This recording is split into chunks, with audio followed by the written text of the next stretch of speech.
오늘은 지난주 설교 넉넉한 마음을 갖고 살게 하소서라고 하는 그런 제목의 설교의 연속 설교 또 혹은 후속 설교가 되겠습니다. 다음 주일에는 하나님의 눈으로 세상을 보게 하소서라는 제목으로 말씀을 나누려고 합니다. 이렇게 계속해서 같은 주제, 비슷한 내용, 넉넉한 마음으로 살게 하소서, 또 열린 마음으로 세상을 보게 하소서, 하나님의 눈으로 세상을 보게 하소서라는 그러한 내용으로 계속 설교를 하는 이유는 넉넉한 마음, 열린 마음, 긍정적인 마음을 갖고 사는 것이 매우 중요하기 때문이고, 이것이 저 올해의 가장 큰 기도의 제목이고, 또 저의 기도의 제목뿐만이 아니라 우리 성도들도 그러한 마음을 가지고 살기를 원하기 때문이고, 이것이 풍성한 삶을 사는 비결이고, 무엇보다도 이것이 우리들을 향하신 하나님의 귀한 뜻이라고 깨달았기 때문입니다. 오늘 우리가 함께 읽은 본문 말씀, 여러 가지 면에서 여러분이 익히 아는 말씀입니다마는 야곱이 형 에서를 만났을 때의 이야기이지요. 이 본문 말씀을 여러 가지로 해석할 수 있겠습니다만, 오늘은 그 야곱이 형 에서를 대하는 태도, 또 형 에서가 야곱을 대하는 태도, 거기에 우리가 좀 초점을 맞추어서 함께 생각을 해 보려고 합니다. 우리는 오늘 본문 말씀 이야기를 이렇게 읽어보면서 야곱과 에서가 서로가 서로를 대하는 태도에 아주 대조적인 차이가 있음을 발견합니다. 야곱에 비해서 형 에서는 자기 동생을 맞이할 때에 열린 마음을 가지고 맞이합니다. 그런데 야곱은 형 에서를 대할 때에 전반적으로 조심스러운 마음, 다친 마음, 두려운 마음, 이런 것을 가지고 마음의 문을 열지를 못해요. 그러니까 어느 분이 그렇게 얘기하더라고요. 그래도 형이니까 그렇지. 아이 쌍둥이에요. 뭐 형이어봐야 얼마나 형이겠어요. 근데 아무튼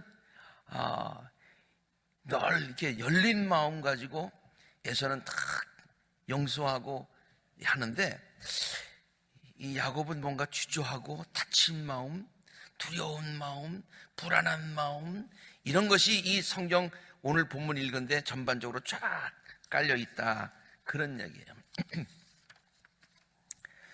형 에서를 만나기 전에 야곱은요, 형이 자기를 죽일 것이라는 그러한 그 두려움이 있었습니다.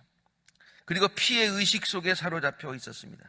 형이 만나기만 하면 나를 죽일 거야. 그런 두려움이 오랜 세월 있으면서 굳어졌어요. 어쩔 수 없는 상황 가운데서 형을 만날 수밖에 없는 상황이 되자 이제는 올 것이 왔구나, 뭐 이런 생각을 했던 것 같습니다. 그런데요, 형은 열린 마음으로 동생 야곱을 환영합니다. 정말로 열린 마음을. 너무나 뜻밖의 상황이 벌어지지요. 아주 막 환영을 해주는 거예요. 그래서 야곱은요, 너무 놀랐어요. 그리고 감격했어요. 그래서 형에게 이렇게 얘기를 합니다. 형님께서 저를 이렇게 너그럽게 맞아주시니 형님의 얼굴을 뵙는 것이 하나님의 얼굴을 뵙는 듯합니다. 아니, 형님 얼굴을 뵈는 게 하나님의 얼굴을 뵈는 것 같아요. 이런 고백을 했으면은 하나님을 믿듯이 마음을 확 열어놓고 형을 믿는 마음으로, 편안한 마음으로 대해야 될 것 아니에요? 그런데 말은 그렇게 했지만은 아직까지 마음의 문을 닫아놓고 있습니다. 성경 본문에 보면은 이 에서와 야곱이 서로 부둥켜 안고 울었다고 했는데요, 그 울은 내용에 좀 차이가 있을 것 같아요. 왜 형이 울은 것과 동생 야곱이 울은 것과는 조금 차이가 있는 것 같아요.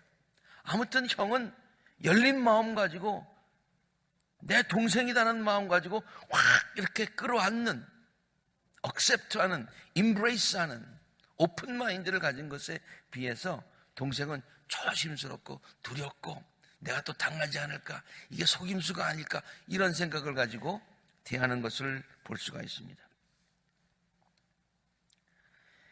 야곱이 그렇게 고백을 했으면서도 불구하고 하나님의 얼굴을 뵈는 것 같습니다.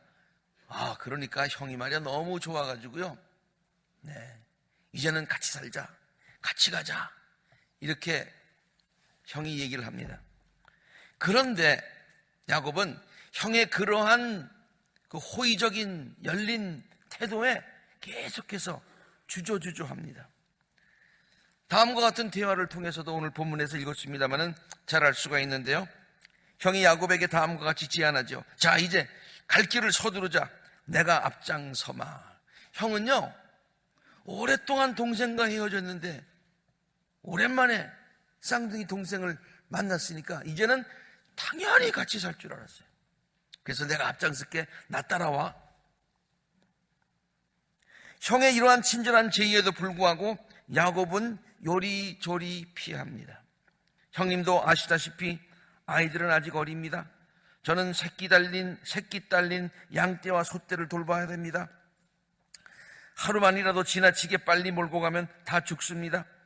형님께서는 이 아우보다 앞서서 떠나십시오. 좀 말을 타고 오셨으니까 우리가 그 말 속도하고 따라가지 못합니다. 핑계는 그럴듯합니다. 그렇게 하시면 저는 앞에 가는 이 가축대와 아이들을 이끌고 그들의 걸음에 맞춰서 천천히 세일로 가서 형님께 가겠습니다. 이렇게 얘기를 합니다. 지금 형과의 만남의 그 짧은 만남, 형은 반가웠지만은 아직도 마음을 닫고 있는 야곱은 그 상황을 자꾸만 모면만 하려고 해요. 그러자 형 에서가 다시 제안을 합니다. 그래? 그러지 뭐. 그래. 근데 여기가 좀 위험한 곳이니까 내 부하 몇 명들을 데려다 놓을 테니까 그 부하가 너희들 돌보고 너희들을 안내할 거야. 그렇게 얘기했어요. 정말 이 제안은요, 동생을 사랑하는 형의 마음이었어요. 정말로 돌보아 주려는 마음이었어요. 근데 야곱은 어떤 생각을 하냐면은 드디어 스파이를 남겨두려고 그러는구나, 이런 생각을 하는 거예요. 우리 어디 도망갈까봐 자기 사람을 여기다 꽂아두고 가는구나. 그래가지고 이 사람들을 보내야 되겠구나. 지금 얼마나 다친 마음입니까?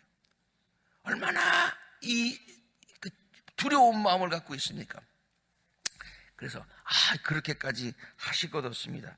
형님께서 저를 너그럽게 맞아주신 것만으로도 저는 그냥 족합니다. 자기를 안전한 곳으로 안내해 주겠다는 형의 친절한 지혜를 순수한 마음 가지고 받아들이지 못합니다. 그동안 사람들로부터 너무 많이 속아왔기 때문이고, 또 자신도 남을 기회만 있으면 속여왔기 때문입니다. 그래서 형의 환대를 순수한 마음으로 받아들이지 못하는 것이죠. 그러자 에서는 세일로 돌아갑니다. 그래? 그렇지 뭐. 믿는 마음으로 돌아갔어요. 야곱은 형을 따라서 가겠다는 약속을 저버리고 세일로 가지 아니하고 숫곳이라고 하는 곳에 가서 정착을 하게 됩니다. 저는 이것을 아주 짧은 말로 이렇게 정리를 해봤어요. 오랜 헤어짐, 짧은 만남. 오랜 헤어짐, 짧은 만남. 왜 그랬을까요? 왜 그랬을까요? 이제는 그 아무도 없는 데서 쌍둥이 형제 둘인데 서로 의지하면서 그렇게 살 수 있지 않겠어요? 그런데 금방 헤어지게 되었어요. 누구의 두려움 때문에? 야곱이 갖고 있었던 두려움, 야곱이 마음을 열지 못한 것 때문에 그렇게 되었다, 그런 얘기예요. 그 결과가 어떻게 되었습니까? 서로 왕래가 없었어요. 그리고 야곱과 에서의 문제로만 끝난 것이 아니라 에서의 후손은 나중에 에덴 족속이 되어져 가지고요, 야곱의 후손 이스라엘 백성에게 큰 가시가 되었다고 성경은 기록하고 있습니다. 에돔이 이스라엘에게만 가시된 것이 아니라 서로가 서로를 경계하는 적과 같은 사이가 되었어요. 그때가 하나가 되었으면 굉장히 강한 나라가 됐었겠지요. 야곱이 형 에서에게 마음을 열지 못했던 결과가 나중에 이러한 민족적인 비극을 가져오게 되었던 것이죠. 야곱의 12아들 중에 야곱이 12아들이나 있었는데 누구만 그렇게 사랑했는가 하니 요셉과 베냐민만 사랑했어요. 편애했지요. 그래서 그 가정에 비극이 생겼어요. 형제들이 동생을 팔아넘기고 하는 그와 같은 가정에 비극이 생기게 되었어요. 그것이 왜 일어났느냐? 야곱이 마음의 문을 열지 못하고 사람들을 갖다 믿지 못하고 받아들이지 못하고 자기가 생각하는 것 그 안에서만 있었고 자기가 생각하는 사람만 사랑했던 그런 편협한 마음 때문에 그랬어요. 편협한 마음이 편애를 낳았던 것이죠. 열린 마음으로 사람을 대하지 못하는 사람들에게 공통적인 특징이 있는 거예요. 모든 사람들을 다 이렇게 믿어주고 이렇게 품어주는 믿는 열린 마음을 가지지 못한 사람은요, 어떤 경향이 있냐면 자기가 믿는다고 생각하는 사람만 믿는 그런 경향이 있다고 하는 거예요. 야곱과 요셉이 베냐민에게 집착한 이유가 바로 그것이었습니다. 그는 첫 번째 아내 레아에게 속아서 결혼했지요. 그러나 어쨌든 자기 와이프 아닙니까? 첫 번째 아내 아닙니까? 그래도 레아를 믿지 못했습니다. 결혼할 때부터 나를 속였으니 앞으로 얼마나 나를 덜 속일까? 뭐 그런 거야. 그가 소개하여 아내로 맞은 그의 여종 실바도 믿지 못했습니다. 그리고 그들 사이에서 태어난 아들들에게도 큰 애정을 갖지 못했습니다. 내가 믿지 못하는 사람에게서 몸에서 난 아이들이니까. 오직 그가 사랑했던 아내 라헬의 몸에서 난 요셉과 베냐민만을 사랑하게 되었고 그 결과 가정에 비극이 생기게 되었다. 그런 얘기예요. 왜 야곱이 이렇게 다친 마음으로 세상을 바라보며 사람들을 대하게 되었을까? 그동안 겪었던 피해의식이 가장 큰 이유였다고 볼 수가 있을 것입니다. 여러분 다 잘 아는 얘기니까 길게 말씀드리지 않겠습니다만 야곱의 생은 속이고 속는 삶의 연속이었죠. 형을 속이고 장자권을 빼앗았고요, 아버지를 속이고 축복을 받아내고요, 이렇게 남을 속였던 야곱이 이제는 자기가 속임을 당합니다. 외삼촌 라본에게 속아서 오랜 세월 그에게 이용당하며 삽니다. 그리고 나중에는 자신이 외삼촌을 또 속입니다. 그가 모은 많은 재산이 그렇게 해서 생긴 것입니다. 속이고 속고 속이고 속고, 이게 인간관계야. 그렇게 고정관념을 가지고 살았던 거예요. 이러한 삶의 과정 가운데서 그가 갖게 된 생각이 하나 있었어요. 그것은 세상에 믿을 사람이 하나도 없다라고 하는 거예요. 정말로 순수한 마음으로 그냥 받아들이고 그냥 믿어서는 안 된다는 얘기예요. 그러면 속는다는 얘기예요. 피해의식을 갖고 사람들을 대하고 세상을 바라보게 된 것이죠. 불행입니다. 불행입니다. 열린 마음으로 세상을 바라보지 못하였다는 그런 말이에요. 닫힌 마음으로 세상을 바라보니 모두가 자기를 해치는 사람, 속이려는 사람처럼 다 보였다는 얘기예요. 닫힌 마음을 갖고 살았던 야곱이 이렇게 사람들에게만 속아서 사람들만 못 믿고 사람들에게만 마음이 닫힌 것이 아니었어요. 자기가 살아온 모든 삶을 그런 눈으로 바라보게 되더라고요. 그 인간관계에서 그러한 피해의식을 가진 사람은요, 사람뿐만이 아니라 자기에게 주어지는 모든 일들을 그렇게 바라보게 되는 거예요. 이러한 각박한 마음으로, 닫힌 마음으로 세상을 살다 보니 세상은 고난으로 가득 찬 곳으로 보였던 것입니다. 사실 야곱의 생을 한번 보세요. 하나님께서 야곱에게 얼마나 많은 은혜를 베풀어 주셨나요? 은혜로 풀어보는 성경 이야기를 통해서 제가 재차 강조했습니다마는 야곱의 생이라고 하는 것은 은혜라는 말로 일부러 풀어야 해석되는 삶이 아니라 은혜로 이해될 수밖에 없는 삶이었어요. 은혜로 충만한 삶이었어요. 은혜 아니고는 설명이 안 되는 삶이었어요. 그러면 야곱 본인은 어떻게 생각을 했었어야 될까요? 정말 나의 삶은 은혜로, 하나님의 은혜로 충만하구나. 정말 하나님께 감사하다. 정말 나는 행복한 사람이다. 나는 나에게 좋은 목자가 있으니 나는 부족한 양일 수밖에 없지만 나는 행복한 양이다. 내게는 부족함이 없도다. 그렇게 고백해야 될 것 아니겠어요? 하나님이 그만큼 많이 주셨으면 넓은 마음으로 그것을 깨닫고 받아들이고 감사하며 누리며 나누며 살아야지요. 물론 하나님께서는 그러지 못한 야곱임에도 불구하고, 그럼에도 불구하고 야곱을 통해서 계속해서 축복의 대를 이어가시는 거지만, 은혜지만 하나님은 아마 좀 실망하셨을 것 같아요. 특별히 언제? 야곱이 바로왕 앞에 서가지고 자기의 생을 돌이켜보면서 자기를 소개하면서 이렇게 얘기를 합니다. 나는요 험악한 세월을 보냈습니다. 그렇게 바로 앞에서 고백해요. 바울이 아니라 바로왕 앞에서 고백합니다. 하나님은 그 순간 주목하셨을 것 같아요. 자, 내가 지난 130년 동안 야곱을 인도했는데 은혜를 많이 베풀었는데 저 하나님을 믿지 아니하는 바로왕 앞에 서가지고 어떻게 얘기할까? 아마 이렇게 얘기하기를 하나님께서 기대하셨을 것 같아요.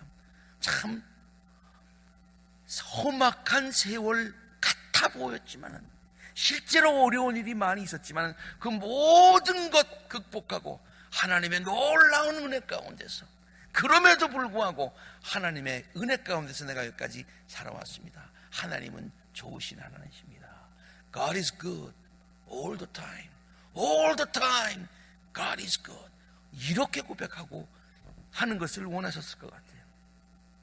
그런데 그런 고백이 아니라 하여튼 고생 엄청 했습니다. 그런 얘기예요. 험악한 세월을 살았습니다. 그렇게만 고백하는 거예요. 왜? 야곱은 그런 모든 인간관계에서 다친 마음을 가지고 살았기 때문에 그 사람들이 살고 있는 모든 세상도 다 그렇게 보였던 것이죠. 열린 마음으로 세상을 바라보아야 됩니다. 아무리 세상이 나를 속이는 것처럼 느껴지고 부조리와 죄악으로 가득 찬 것처럼 보일지라도 열린 마음을 가지고 세상을 바라봐야 되는 줄로 믿습니다. 그래야 행복한 날들을 살 수 있습니다. 감사한 마음으로 세상을 살 수 있습니다. 실제로 열린 마음으로 세상을 바라보면 세상은 아름다운 것입니다. 열린 마음 가지고 세상을 바라보면 세상은 아름다운 것이죠. 왜 아름다우냐? 하나님이 아름답다고, 하나님이 좋다고 선언하신 세상이기 때문에 그래요. 창세기에 보면은 하나님께서 천지 만물을 창조하시고 나서 꼭 뒤에 하신 말이 하나님이 보시기에 좋았다. 이 정도면 됐어. 이 정도면 됐어. 이건 하나님의 기준에서 봤을 때도 좋다는 얘기예요. 그러니까 그래 좋은 세상을 만들어 놓고 여섯째 날 마지막 날에 인간을 창조하셔서 거기에서 살게 하시고, 살게 하실 뿐만 아니라 그것을 누리게 하시고 다스리게 하셨다는 얘기예요. 그러니까 하나님이 창조하신 그 창조를 열린 마음 가지고, 믿는 마음 가지고, 감사한 마음 가지고 바라보면 그 좋은 세상이다, 그런 얘기예요. 그런데 다친 마음을 가지고 바라보면 그 행복을 느끼지 못한다는 거예요. 제가 늘 여러분에게 공식 아닌 공식을 늘 소개해 드리는데요, 다친 마음은 불행한 마음입니다. 불행해지는 비결은 다친 마음을 닫는 거예요. 그러나 마음이 열리면 행복해집니다. 그러므로 행복해지려면 마음을 활짝 열어야 된다는 얘기예요. 어떤 날씨가 참 좋은 날씨입니까? 그것은 날씨를 바라보는 사람이 열린 마음을 가지면 모두 다 좋은 날씨입니다. 모두 다 좋은 날씨예요. 나쁜 날은 하나도 없어요. 제가 보스턴에 있을 때는 보스턴에서 무더위 한 번 오면 옛날에 그냥 막 엄청나게 왔어요. 아침에 나가보면 차가 없어졌어. 그냥 눈에 그냥 쌓여가지고. 제가 보스턴에서 사는 7년 동안에 그런 일이 2번 딱 있었어요. 2번. 그래서 그냥 뭐 방송에는 뭐 이런 날씨가 그냥 뭐 너무 우리에겐 재앙이고 막 그렇게 하고 막 그렇게 나왔습니다. 근데 저는 그 날씨가 얼마나 좋은지 몰랐어요. 왜냐면 아무 데도 갈 데가 없으니까. 뭐 안 가도 되니까. 집에서 그냥 막 공식적인 휴가니까 얼마나 좋은지 모르겠더라고요. 근데 딱 2번밖에 없어서 그런데. 여러분, 그러고서 아주 그냥 벽난로를 피워놓고서 애들하고 같이 말이죠. 거기서 눈사람 만들고 있으면서 노는 게 지금도 난 그 생각이 나. 지금도 그 생각이 나. 예. 아무리 뭐 험한 날씨라도 열린 마음을 가지고 보면 다 좋은 날씨요. 다 좋은 날씨. 화창한 날씨가 계속된다고 가뭄이 들었다고 불평하는 사람이 있습니다. 눈이 많이 오면 그렇게 좋은데 거리가 지저분해진다고 걱정하는 사람이 있습니다. 길이 미끄럽다고 불평하는 사람, 물론 길이 미끄러울 때도 있는데요. 지난 12월에 말이에요. 예. 여러분 보셨어요? 그냥 비가 조금 왔었는데 말이죠. 이 가지에 비가 이렇게 다 물방울이 떨어지고 있는데 갑자기 강추위가 팍 하고 온 것 같아. 그래서 떨어지다 그 나뭇가지 위에서 싹 다 얼어버렸어.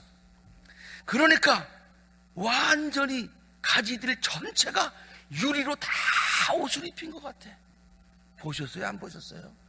맞아. 저는 내릴 때마다 사진 찍었어. 얼마나 이쁜지 몰라. 와, 이런 날씨는 인생에 몇 번 볼 수 없는 날씨야. 그거 얼마나 좋아요. 얼마나 좋아요. 그런데 또 어떤 분들은 말이죠, 그렇게 되니까 사방에서 빛이 나와가지고 그를 갖다가 비춰서 눈을 찌니까 운전을 못하겠다고 막 컴플레인하는 사람이 있더라고요.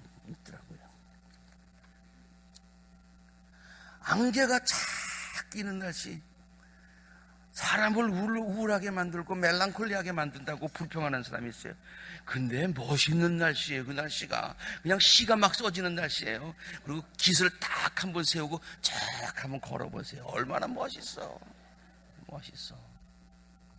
얼마나 멋있어. 계절과 날씨는요, 그 나름대로의 운치가 있어요. 봄은 모든 것이 화사해서 좋고, 여름은 모든 것이 활기차서 좋고, 가을은 운치가 있어서 좋고. 전 가을이 엄청 좋아요.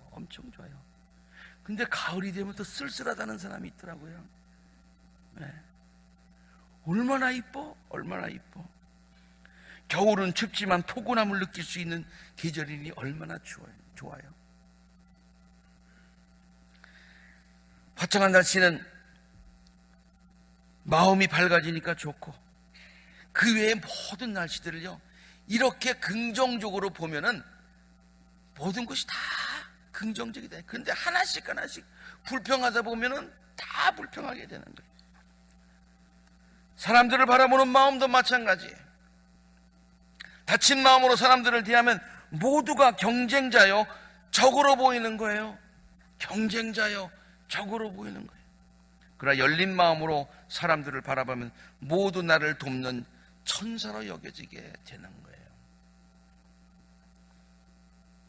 여러분, 모든 사람들을 경쟁자요, 적이요, 내가 방어해야 되는 사람이요, 그렇게 생각하지 마세요.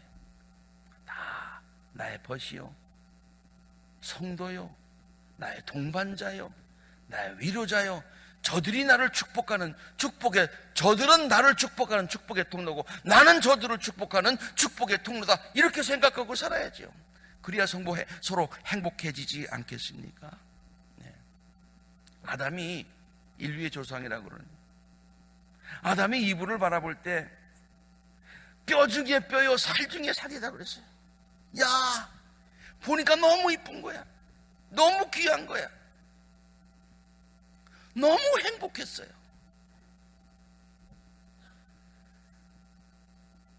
그런데 나중에는 이불을 원망하기 시작했어요. 그 인간의 불행은 거기서부터 시작된 거예요. 이렇게 불평합니다.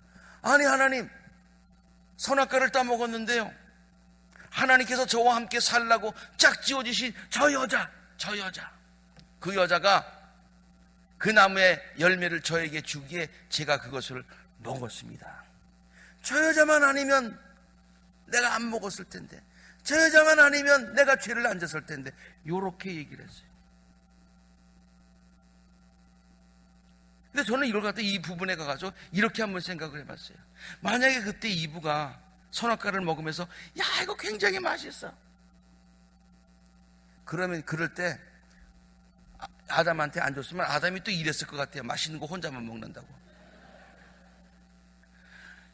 긍정적으로 보면요, 다 긍정적이고 다 이쁘게 보이고 다 사랑스러워 보이고, 그런데요, 부정적으로 보기 시작하면 이래도 믿고 저래도 믿고 다 미운 거예요. 물론 인간은 불완전하고 약한 존재이기 때문에 잘못을 지적하자면 한도 끝도 없어요. 여기 완벽한 사람이 있습니까? 없어요. 완벽한 사람은 하나도 없어요. 저는 이게 노래를 부를 때 뭐 심사하거나, 그 다음에 뭘 할게 심사위원들이 그 심사를 하지 않습니까? 아메리카스 갓 탤런트 뭐 그런 것도 있잖아요. 근데 그 심사할 때 나는 늘 그 판단하는 걸 보면서 이런 생각을 한번 해봤어요. 저 사람은 지금 무엇을 잘못해서 100점이 펄펙인데 거기서 1점 깎고 5점 깎고 10점 깎고 해가지고 점수를 매기는 그런 방법이 아니라, 이 사람은 이것도 잘했고 이것도 잘해서 0점서부터 하나하나 잘한 것을 해가지고 이만큼 점수를 매기는 그런 시스템이었으면 참 좋겠어요. 그런데 사람은 그런 시스템을 생각하지 않아요. 나나 생각하지, 생각 안 해. 위서부터 깎는 것만 생각해. 깎는 것만. 잘못된 거요. 사람은 퍼펙트하지 않아요. 그러므로 없는 것을 생각하면서 그 사람을 하나씩 깎아내리는 것이 아니라, 그 사람에게 있는 것을 하나씩 생각하면서 그 점수를 이렇게 인크리지 시켜가는 그와 같은 열린 마음이 우리 모두에게 있어야 될 줄로 믿습니다. 남들을 볼 때 게으르다고 생각하는 사람이 있어요. 게으르다고 비난할 수가 있습니다. 그러나 열린 마음으로 그를 바라보면서 참 느긋한 좋은 성격을 가졌다고 칭찬하면 오히려 그를 대하는 내가 편해집니다.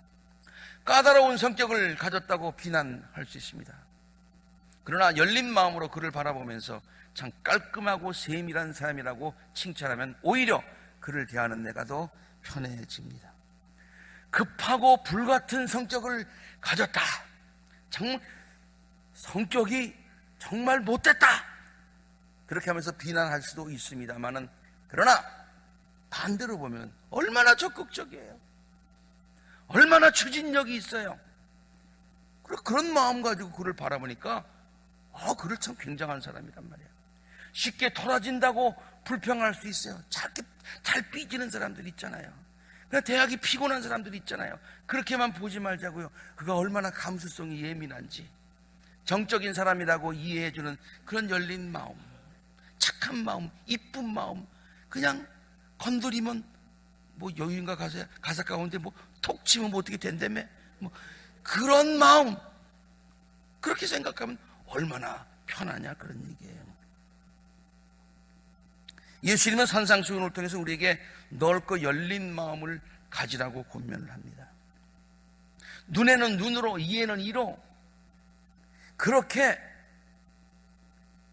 너무 분명하게 살다 보면 너무 피곤해. 그렇지 못하는 사람들을 정지할 수 있어. 넓은 마음을 가져. 눈에는 눈으로, 이에는 이로 갚으려고 그러지 말고, 오른밤을 치거든 맨뺨도 돌려대고 속옷을 달라고 하면 고도까지 내주는 마음, 오리를 가려고 하자면 심리까지 가주려는 그런 마음의 자세를 가지고 한번 살아봐라, 이 말이에요. 살아봐라.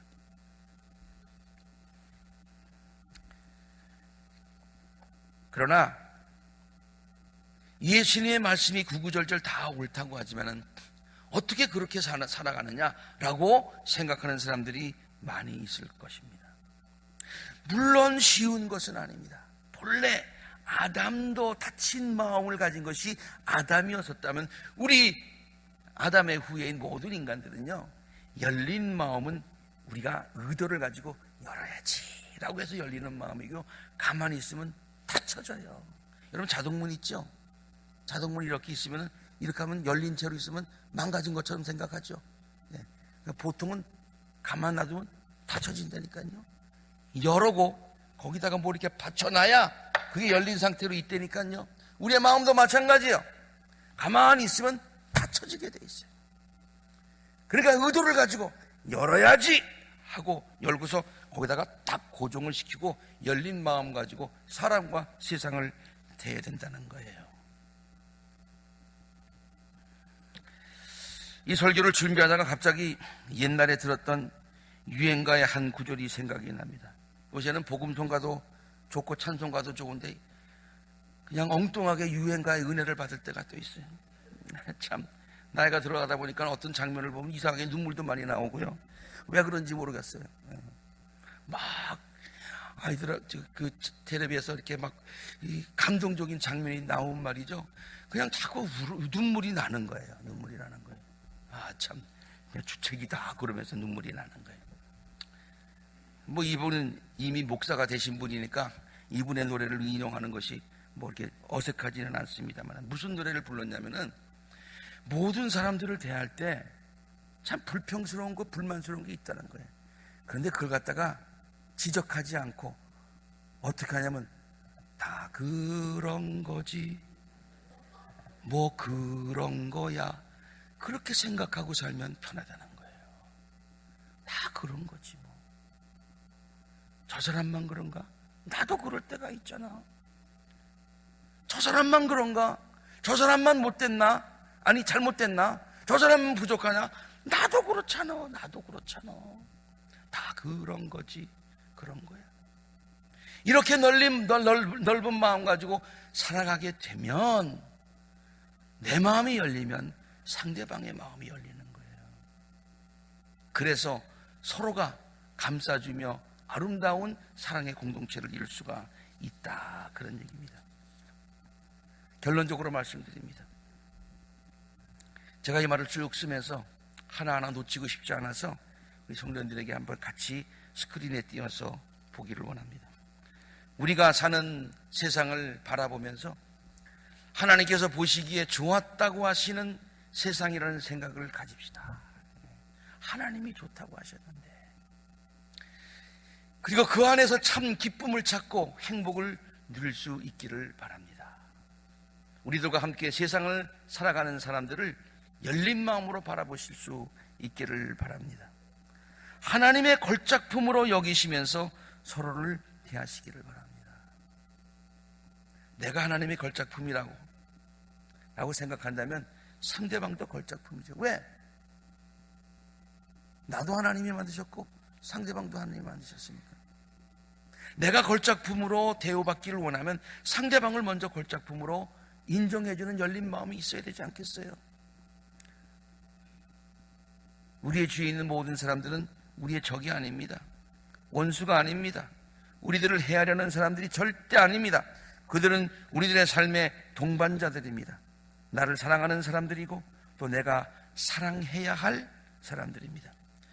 그들은 하나님께서 나를 축복하시는 축복의 통로이고 나는 하나님께서 그들을 축복하시는 축복의 통로입니다. 통로는 막히면 그 기능을 다 발휘하지 못하지 않습니까? 우리들의 마음의 통로가 의심, 미움, 질투, 이기심, 이것들로 인해서 막혀지지 않기를 바랍니다. 그래서 우리들의 마음이 활짝 계속 열려 있기를 바랍니다. 활짝 열려진 우리들의 마음 속에 기쁨과 행복과 감사가 충만하게 될 줄로 믿습니다.